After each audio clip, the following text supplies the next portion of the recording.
Hi, everyone, and welcome to the latest episode of Attree Unplugged. I'm Bo Gillings, and today's guest is the licensee of Attree Real Estate, Nathan Want. Hey, mate, how you doing? G'day, buddy. How are you? Good, good. Let's jump straight into it. Yep. The first couple of episodes have been centered around how Attree was founded Yes. with Kevin, Yeah. and then obviously we'll introduce to Steve and now yourself Yep. through that merge process. So, avid fisherman, Yeah. gold hunter, Yeah. love a punt on the horses. Sometimes. Give the guys a bit more of an insight. What were you doing prior to starting real estate?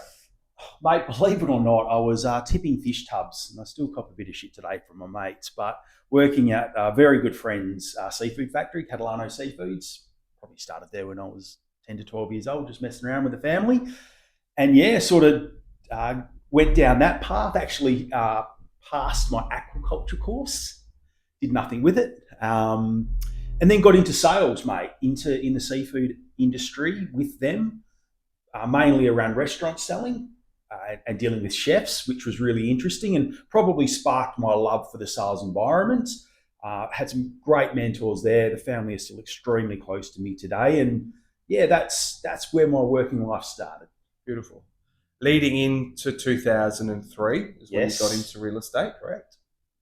A little bit of insight into the decision to go into sales and the choice of company. Yeah, so I guess being a family business, I could probably see my growth wasn't going to be where I wanted it to be. And so I was searching for a passion, a hobby, a love. And an advert was in the paper to go and join Ray White Gosnells at the time.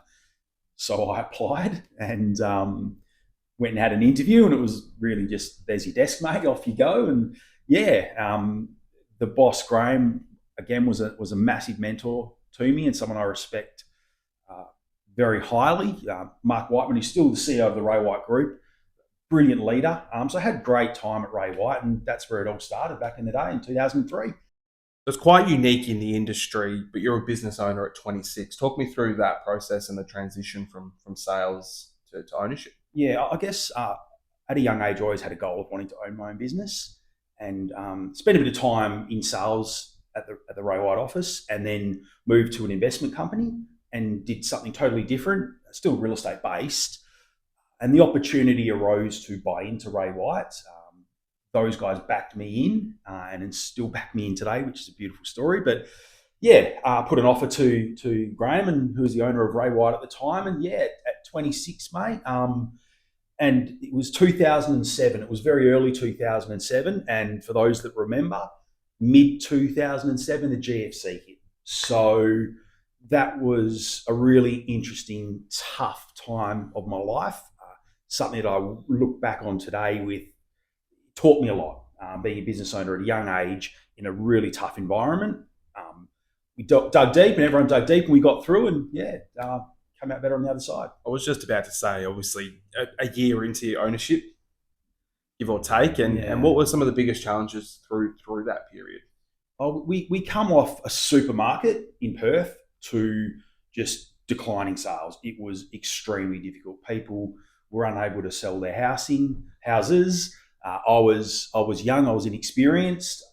At the time, I didn't have a great understanding or desire or knowledge of the property management space. The business came with a really small rent roll. And so there was a lot of those life lessons along that journey. I got taught how to manage people as best as I possibly could. And yeah, as I said, mate, I was lucky enough to have some really good mentors that helped me through that experience. But it was tough. It was tough times. It wasn't easy. Fast track to before the merge. Obviously, you have a relationship already with Steve. Yeah. Which we touched on in his episode, but you met him at the Maddington Footy Club. Yeah, good old Bulls. Yeah.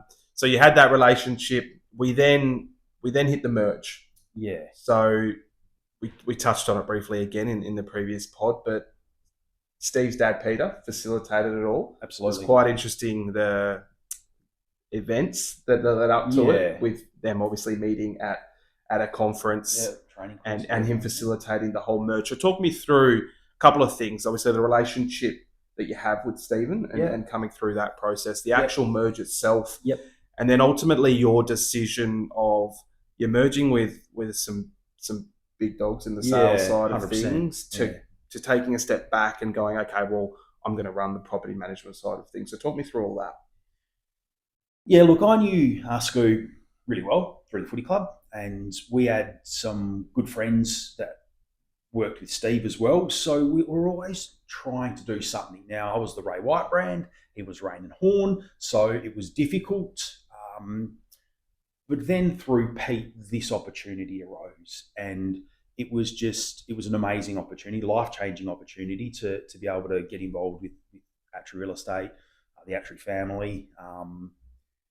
And Pete put it all together with a gentleman called Mark Sinclair, who sort of facilitated the three offices. But it was really interesting times, and there's actually a lot to unpack because we were in franchise agreements, we had a lot of staff, and we to join everybody together. We it was this big beast of a company now that at the time we had three offices because of that. So yeah, it was really good fun.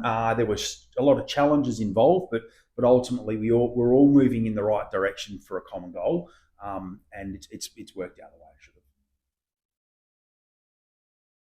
Steve, Pete, Kev, as I said, some serious have. Yeah, beasts in the selling side of things, especially around that time. Obviously, we're going to learn a little bit about Kev and his start and how well he was performing. Yep.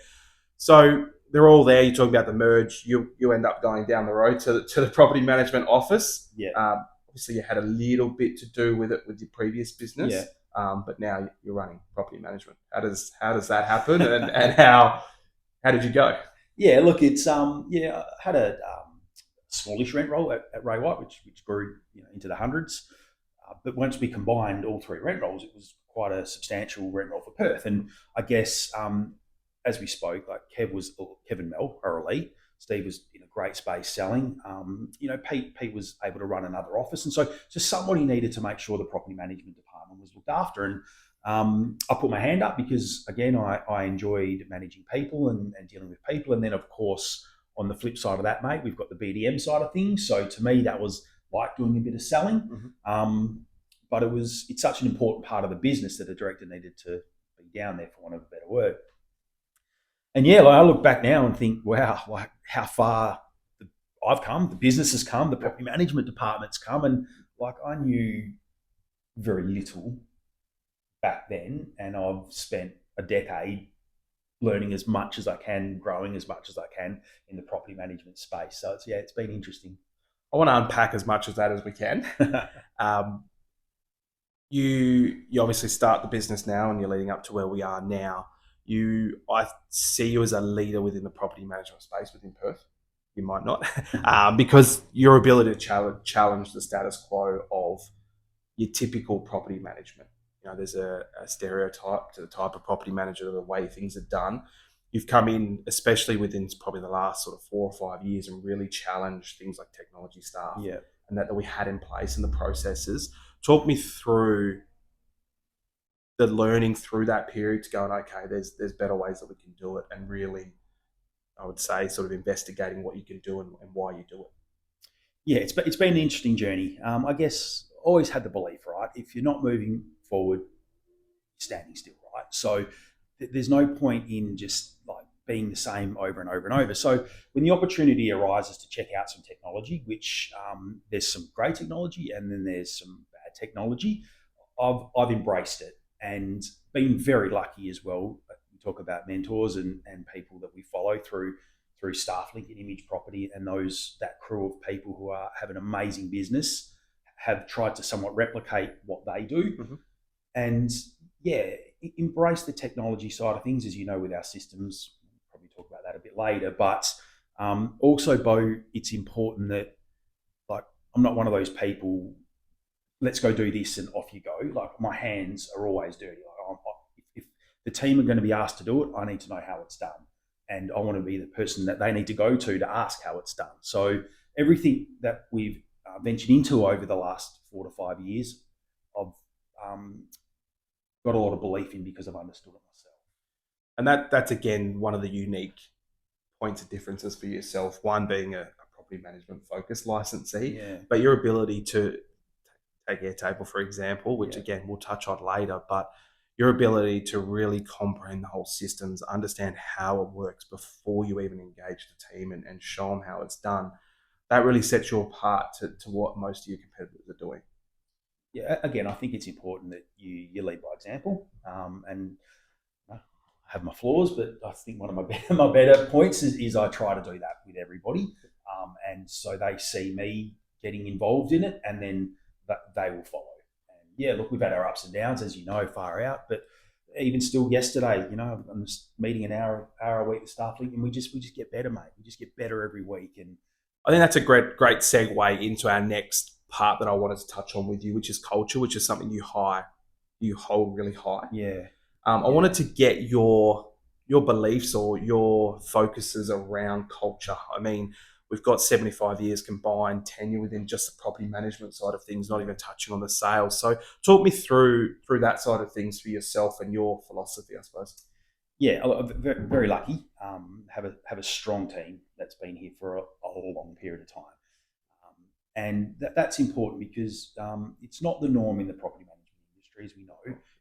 It's a high turnover industry because it's a difficult job, and so we've got to make the environment as enjoyable as possible. You know me, I love to have a laugh, and when the team comes to work, that yeah, we're here to work, but we're also here to have fun. And as you know, I'm flexible with their work environment because of the systems that we have and the skill set and the process that I can see and manage, and that helps. And I just try to look after them the best I possibly can. And whatever has happened, and it's not just me, right? It's the culture of the whole business, and that goes to Steve and Kevin, Mel, and like everyone's on the same path. Like it's family orientated business. That's what we believe in, and we just want to look after our staff. We do everything we possibly can to make them as comfortable as possible. And I'm blessed, mate. They look after me. You all look after me, so I've got the highest regard for everyone. So I just can't thank everyone enough. And we can attest to that because we've had 3 people interrupt our podcast walking past this morning, and it's 7:45 in the morning. So, look, the last point I want to touch on with yourself is just probably how you see Atri in the future and the vision, or where you would like it to get to. Yeah. I'm sure you don't have a desire to work till old age. So, what's the plan, or maybe not necessarily a succession plan, but how do you think that looks for you in the future from your perspective? Yeah, look, we've got some internal goals around property management and the numbers, and you understand them as well. And we're on the up curve there, which is really important. The sales team is an amazing team, and very blessed to have them involved as well. The admin, like the business, is in a really nice space. Yep. And so where I get the greatest pleasure is watching people grow and watching you grow from starting as a property manager to being like, mate, what you're doing in BDM is amazing. And then watching Gaz start, 6 years ago, coming off the oil rigs to now writing and doing the figures. Like I love seeing the internal growth. And so when my time's done, whenever that may well be, I'm really looking forward to handing the baton over internally, mate. And myself at Scoob, we speak about that a lot, and everything we sort of do, that's in the back of our mind. And when you've got good people, you want to keep them, and that's sort of, we can see the growth plan over however many years. Thank you very much for your time. I think it's an important story for the community to understand and understand Atri Real Estate, how it was formed, and the vision of what they can expect in the future. So it's been really cool to share this story. You're the last part of the introduction to Atri Real Estate and informing the community. So I just wanted to thank you for your time. Oh, mate, no stress. Appreciate it. Hopefully people get a little bit out of it. But it's been interesting, mate. I've enjoyed listening to Scoob and Kev as well. So thank you. No problem. Guys, check out YouTube, subscribe. All the full episodes will be on there. Thanks.